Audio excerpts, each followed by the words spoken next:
In this video, we will be covering color matching inside of the DFE.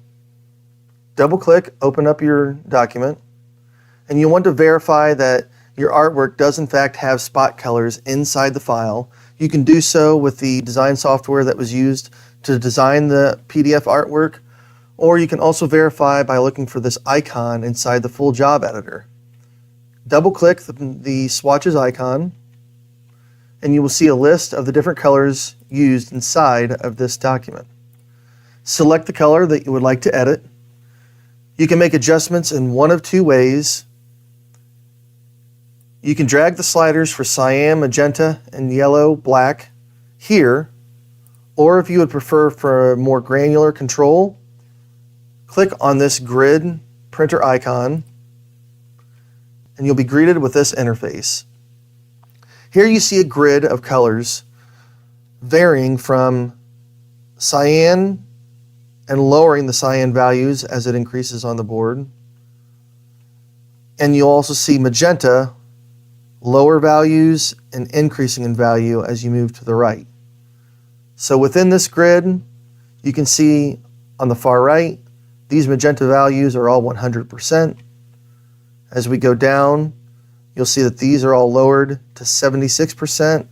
Likewise for cyan, you can see that these are all 100% cyan, and as you move up, the row at the top is 86%. The numbers here vary. You can go from 0.5% difference between each spot on up to 10% difference between each spot in the grid.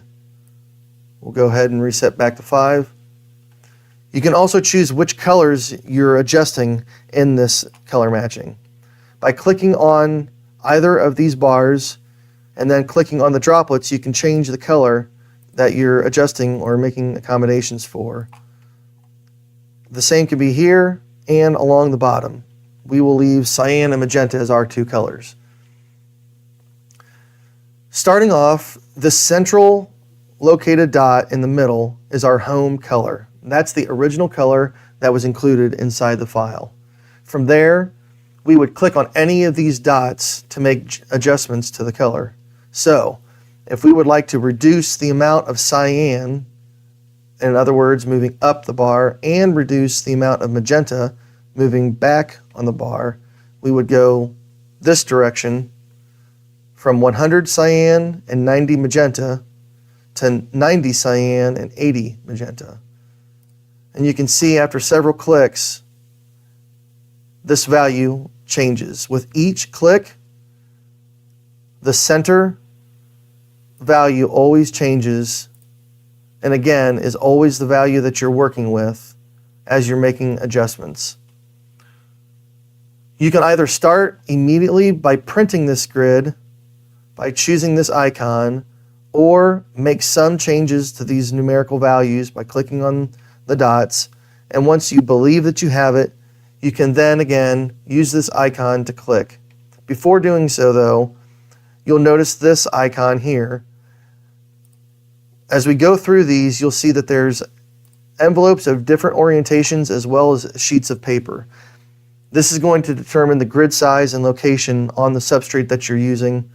Our recommendation is that you print it on a sheet of paper so that you can see the entirety of the grid, but you can also use it on envelopes if that's what you're color matching on as well.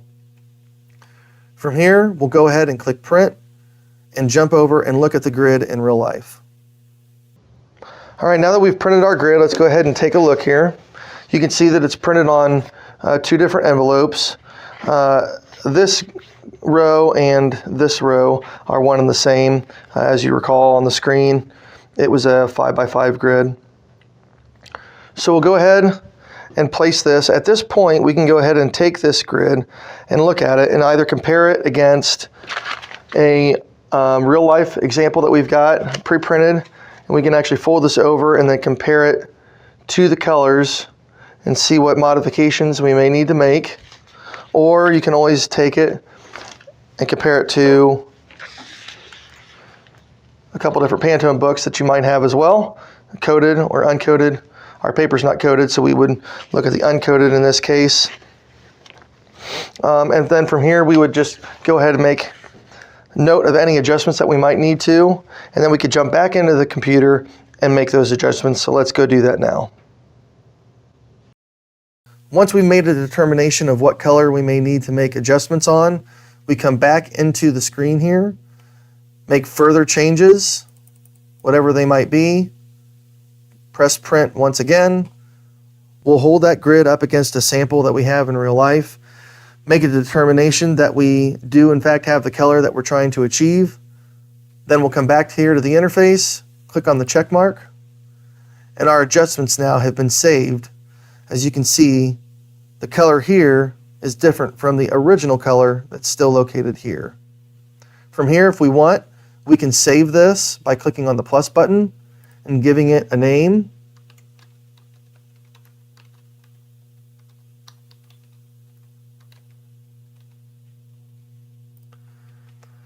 By saving this, we can eventually use this in other pieces that have the same Pantone. So if you're doing envelopes in one time, letterhead, business cards, napkins, what have you, you can use the same color in additional pieces of artwork later on. If at any point you want to redo or start from the beginning again and reset your colors, simply click on this to reset our colors, and we are now back at the original values within the original file. And that is an overview of color matching inside the DFE.